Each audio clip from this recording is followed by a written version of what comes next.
سامعین ناظرین، infection control society آپ کی صحت کے لیے، آپ کی آگاہی کے لیے مضامین آپ کی سماعت کے لیے پیش کرتی ہے۔ ہڈیوں کے بھربھرے پن، آسٹیوپروسس کے متعلق معلومات آپ کو دی جا رہی ہیں۔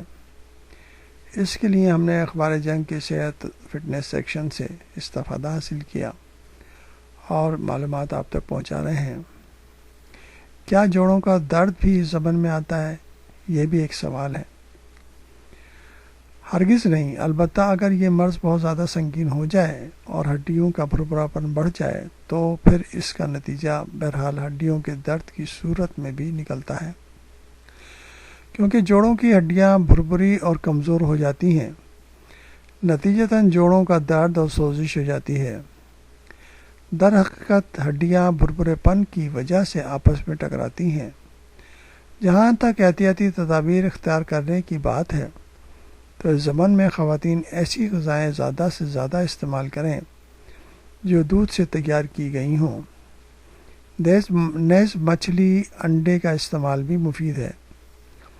واضح رہے کہ خواتین عمر کے ہر حصے میں دودھ اور دودھ سے بنی اشیاء کا زیادہ استعمال کریں تاکہ کیلشیم کے اس بینک سے وہ زندگی کے ہر مرحلے پر فائدہ اٹھا سکیں۔ یاد رکھیے کہ آسٹیوپروسس کی ابتدا تب ہوتی ہے جب جسم کی کیلشیم کی سخت ضرورت ہو، یعنی کہ یہ بینک خالی ہو۔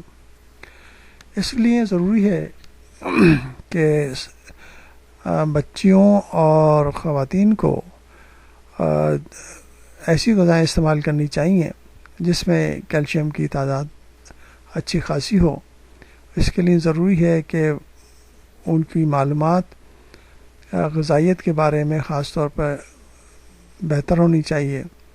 غذائیت کے بارے میں ہم نے بے شمار مضمون اپنے چینل پر نشر کیے ہیں جن سے فائدہ اٹھا کر آپ اپنی صحت کو، اپنی فیملی کی صحت کو بہتر رکھ سکتے ہیں۔